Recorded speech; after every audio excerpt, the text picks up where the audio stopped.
Sometimes a stomach ache means something more. That's why we're learning about signs of treatment for gallbladder dysfunction. There. Easy for you to say. Not so. All right, General Surgeon Dr. David Kim joining us from the Wood County Hospital. Thank you so much for being here.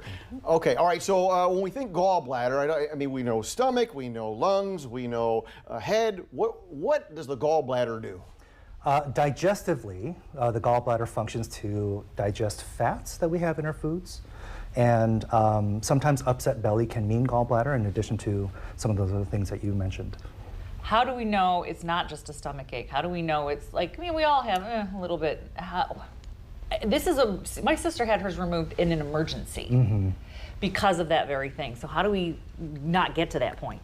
In this country, gallbladder problems generally revolve around stones. So when you think of gallbladder, generally people think about stones. About 1 in 5 of us in this country have gallstones that can lead to those kinds of problems.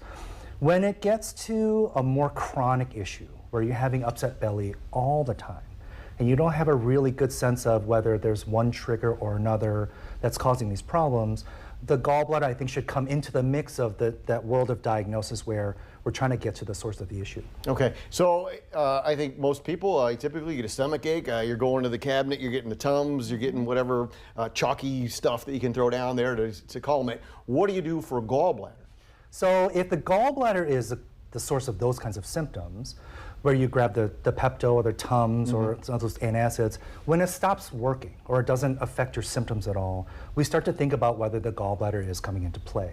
So gallbladder dysfunction then can come in 2 varieties. There's one that you can test, and the other that comes by just a conversation that we have with very specific questions about your history that might lead us to the gallbladder being the source of the issue. Say, what are the tests? When you've come in, you seem to be checking off those boxes. How do they test for it? So the common things that we test for gallstones or some kind of other structural anatomical problem would be ultrasound or CAT scan. Those are very easy to get.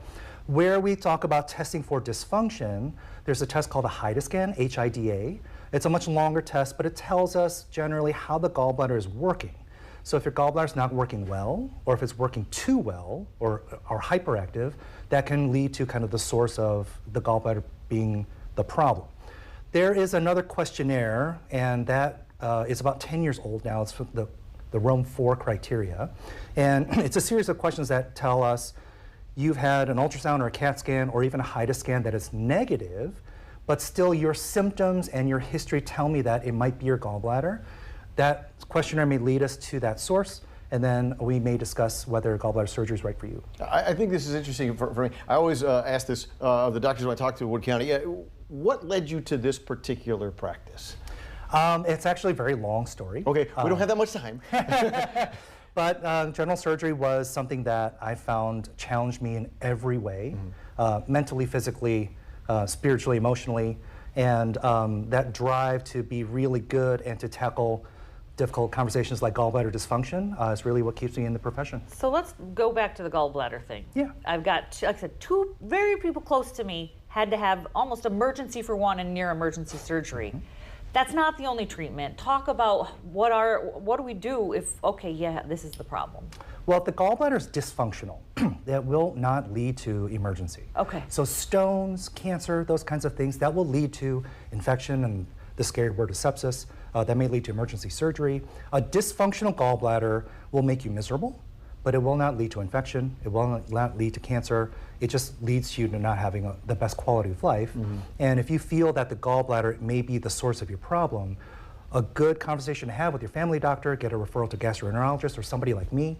We can talk about whether that's actually the source and whether we have a treatment that's good for you. Yeah, very current events with sepsis, with NASCAR, number 8 passing away, and so very timely here. Yeah. For more information, where's a good place to go? You can find me at Wood County Hospital, but there's a number of general surgeons in the region. So if you feel that you need to have a conversation with a general surgeon, you contact your PCP and they make the referral. There you go. Thank you so much. Appreciate it. All right, time for a break. After the break, we're wrapping up Mental Health Awareness Month with the treatment options for women from one local organization. The 9 continues in just a minute.